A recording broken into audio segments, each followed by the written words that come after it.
Everyone, welcome to my channel. ನಾನು ಇವತ್ತೊಂದು ಒಳ್ಳೆ ರೆಸಿಪಿ ಸ್ಟಾರ್ಟ್ ಮಾಡ್ತಾ ಇದ್ದೀನಿ. ಪ್ಲೀಸ್ ನಮ್ಮ ವೀಡಿಯೋನ ಸ್ಕಿಪ್ ಮಾಡದೆ ನೋಡಿ. ನಾನು ಇವತ್ತು ಕ್ಯಾರೆಟ್ ಮತ್ತು ಹೆಸರು ಕಾಳು, ಮೊಳಕೆ ಕಟ್ಟಿರೋ ಹೆಸರು ಕಾಳಿಂದ ಮಾಡಿರೋ ಕಟ್ಲೆಟ್ಸ್ ಹೇಗೆ ಅಂತ ತೋರಿಸ್ತಾ ಇದ್ದೀನಿ. ಮೊದಲಿಗೆ ಸಣ್ಣದಾಗಿ ತುರಿದಿರೋ ಒಂದು ಕ್ಯಾರೆಟ್ನ ಒಂದು ಬೌಲ್ಗೆ ಹಾಕ್ಕೊಳ್ಳೋಣ. ಅದಾದಮೇಲೆ ಸಣ್ಣದಾಗಿ ಹೆಚ್ಚಿರೋ ಒಂದು ಈರುಳ್ಳಿ ಅದನ್ನು ಹಾಕೋಬೇಕು.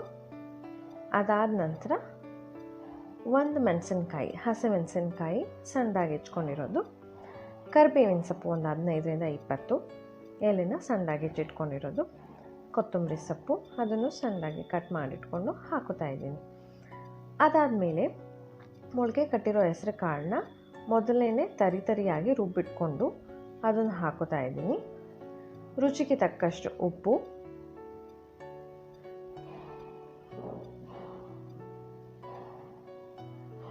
ನಂತರ ನಾನು ಸುಮಾರು 1ರಿಂದ 2 ಟೀ ಸ್ಪೂನಷ್ಟು ಕಡಲೆ ಹಿಟ್ಟು ಹಾಕೋತಾ ಇದ್ದೀನಿ. ಹೈ ಪ್ರೋಟೀನ್ ಆಗಿರೋದ್ರಿಂದ ರೆಸಿಪಿನ ಮಕ್ಕಳಿಗೆ ನೀವು ಕೊಡ್ಬೋದು. ನಾನು ಇದನ್ನು ನನ್ನ ಮಗನಿಗೆ ಲಂಚ್ ಬಾಕ್ಸ್ಗೆ ಅಂತ ಪ್ರಿಪೇರ್ ಮಾಡಿದ್ದು.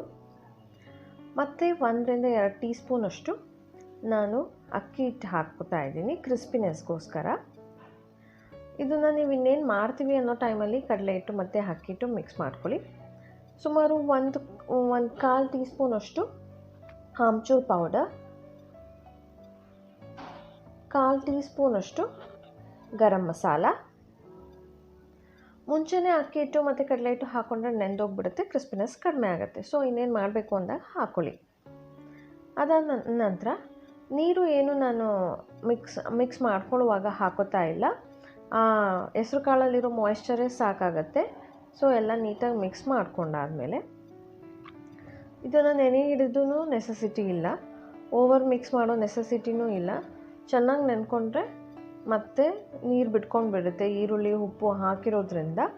ಇನ್ನೇನು ಮಾಡ್ತೀವಿ ಅನ್ನೋ ಟೈಮಲ್ಲಿ ಮಿಕ್ಸ್ ಮಾಡಿಕೊಂಡು, ಲೈಕ್ ಈ ಥರ ನಾವು ಅಂಬೋಡೆ ಮಾಡ್ತೀವಲ್ಲ ಆ ಥರ ಕೈಗೆ ಮುಂಚೆನೇ ಎಣ್ಣೆ ಅಥವಾ ನೀರು ಸವರ್ಕೊಂಡ್ಬಿಟ್ಟು ಸಣ್ಣದಾಗಿ ರೌಂಡ್ ಶೇಪಲ್ಲಿ ಟಿಕ್ಕಿ, ಕಾಯಿನ್ ಸೈಜ್ ಆದರೆ ಸಾಕು, ಮಕ್ಕಳಿಗೆ ಕೊಡೋದಾದರೆ, ದೊಡ್ಡವ್ರಿಗೆ ಕೊಡೋದಾದರೆ ಸ್ವಲ್ಪ ದೊಡ್ಡದು, ಈ ಥರ ಮಾಡಿಟ್ಕೊಂಡು ಕರೆದ್ರೆ ಆಯಿತು.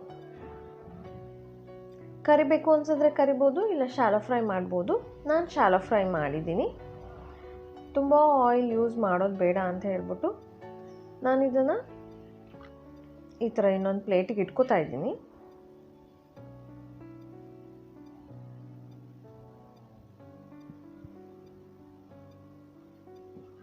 Very healthy, very delicious. ನೀವು ಮನೇಲಿ ಟ್ರೈ ಮಾಡಿ ನೋಡಿ ಹೇಗೆ ಬಂದಿದೆ ಅಂತ ನನಗೆ ಕಮೆಂಟ್ ಮಾಡಿ, ಕಮೆಂಟ್ ಸೆಕ್ಷನಲ್ಲಿ ಕಮೆಂಟ್ ಮಾಡಿ. ನಾನು ಸುಮಾರು 3 ಕಟ್ಲೆಟ್ಸ್ ಮಾಡ್ಕೊಂಡಿದ್ದೀನಿ. ಅದಾದಮೇಲೆ ಒಂದು ಸಣ್ಣ ತಡ್ಕ ಪ್ಯಾನಲ್ಲೇ ನಾನು ಇದನ್ನು ಶಾಲೋ ಫ್ರೈ ಮಾಡಿದ್ದೀನಿ. ಸಾಕಾಯಿತು ಅಂತ ನಾನಿವಾಗ ಆಯಿಲ್ ಯೂಸ್ ಮಾಡ್ತಾ ಇಲ್ಲ. ಶಾಲೋ ಫ್ರೈ ಮಾಡೋಕ್ಕೆ 1 ಟೀ ಸ್ಪೂನಷ್ಟು ಗೀ ಹಾಕ್ಕೊಂಡಿದ್ದೀನಿ. ಸೊ ಹೆಲ್ತ್ ಕಾನ್ಷಿಯಸ್ ಇರೋರು ಗೀ ಯೂಸ್ ಮಾಡಿ.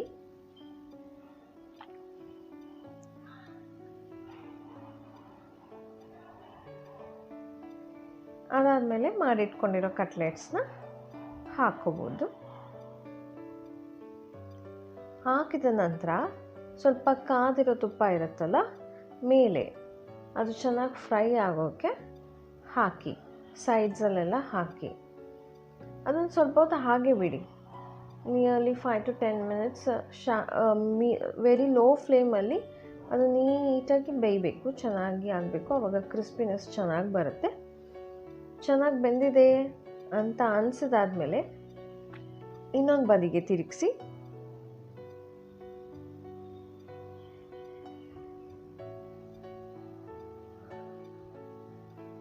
ಸೊ ಚೆನ್ನಾಗಿ ಕುಕ್ ಆಗಬೇಕು ಫ್ರಮ್ ಬೋತ್ ದ ಸೈಡ್ಸ್. ಚೆನ್ನಾಗಿ ಕುಕ್ ಆಗಿದೆ ಅಂತ ಅನಿಸಿದಾದ್ಮೇಲೆ ರಿಮೂವ್ ಮಾಡಿ ಸ್ವಲ್ಪ ಸೈಡ್ಸೂ ಬೇಯಿಸ್ಕೋಬೇಕಾಗತ್ತೆ.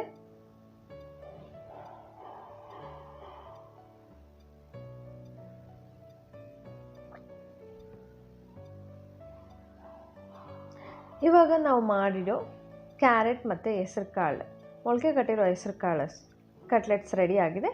ನಾನು ಬಾಕ್ಸಿಗೆ ಇಟ್ಟು ಕಳಿಸಿರೋದು. ಹೇಗೆ ಸರ್ವ್ ಮಾಡಿದ್ದೀನಿ ಅಂತಲೂ ನೋಡಿ. ನಿಮಗೆ ನಾವು ಮಾಡಿರೋ ರೆಸಿಪಿ ಇಷ್ಟ ಆದರೆ ಸಬ್ಸ್ಕ್ರೈಬ್ ಮಾಡಿ, ಶೇರ್ ಮಾಡಿ, ಲೈಕ್ ಮಾಡಿ, ಕಮೆಂಟ್ ಮಾಡಿ. Thank you for watching.